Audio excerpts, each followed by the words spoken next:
clenched my fists, my nails pressing soft marks into my palms, staring at that diary with burning frustration. It was the root of every betrayal I had faced, turning every person who cared for me away. I stepped forward to grab it, determined to see its contents for myself, but my mother moved faster, clutching the diary to her chest and landing a sharp smack across my face. The sound echoed through the room as I staggered back, bumping hard against the edge of the wooden cabinet, a sharp ache spreading through my waist as I sank to the floor. "Don't touch my things!" she snapped. Adrian rushed over to shove me roughly in the shoulder, yelling that I had no right to disrespect her. I pulled myself up slowly, looking between the three people I had loved and cared for my whole life. One had hit me, one had shoved me, and one sat watching with cold, smug indifference. It was too absurd to bear. I raised my voice to tell them all to get out, reminding them that the house was mine, paid for with years of hard work, which I'd invited them to share hoping for a warm family. Instead, they had taken my salary for years to buy Vanessa nice clothes and treats,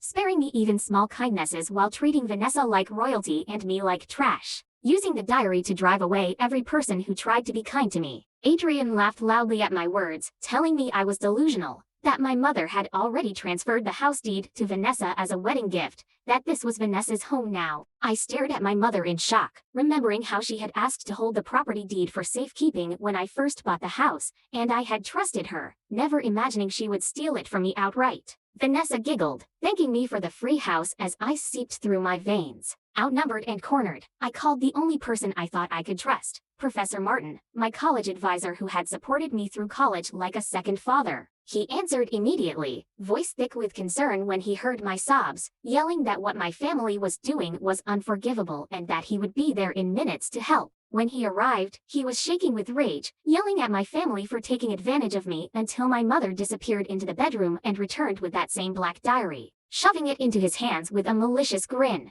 Within minutes of reading, his hands began to shake, his face turned pale, and he looked up at me with unrecognizable disappointment and anger, striking me across the face before apologizing to my mother and storming out. As I lay on the cold floor, desperate to crawl to the bedroom to see what lay in that diary, Adrian stepped on my path, sneering that I would never deserve to know its secrets.